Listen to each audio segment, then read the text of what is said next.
Il-Gvern ser jgħaddi l-bini tal-Università l-qadima li tinsab il-Belt Valletta lill-Università ta' Malta.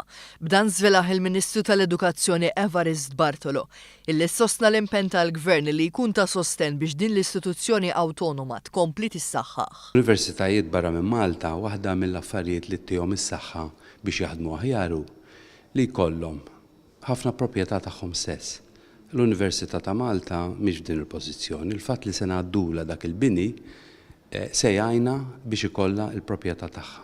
Preżentament din il-binja li twaqfet fil-15 ta' Novembru tal-1592 hija proprjetà tal-Gvern li qiegħda tintuża bħala kampus internazzjonali li qed jospita madwar 1100 student barrani kemm mill-Istati Membri tal-Unjoni Ewropea kif ukoll minn pajjiżi oħra. Bħalissa dawn l-istudenti qegħdin isegwu kors fil-livell ta' baċellerat jew fil-livell ta' postgraduate.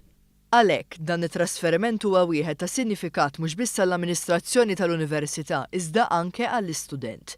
Trasferiment li fi kliem il-Ministru Bartolo huwa wieħed dinjitus. Aħna nħossu li l-Università ta' Malta għandha sehem importanti ħafna biex pajjiżna jibni reputazzjoni tajba bħala post fejn jiġu jistudjaw iż-żgħażagħ. B'din l-aħbar pożittiva ser tkun qed issegwi aktar inizjattivi pożittivi li ħall-Gvern bil-għan li dejjem jiżdied l-investiment fl-edukazzjoni ta' pajjiżna. Fil-fatt, tul dawn l-aħħar 5 snin il-Gvern alloka aktar fondi lill-Università bl-ispiża totali żdiedet b'35%.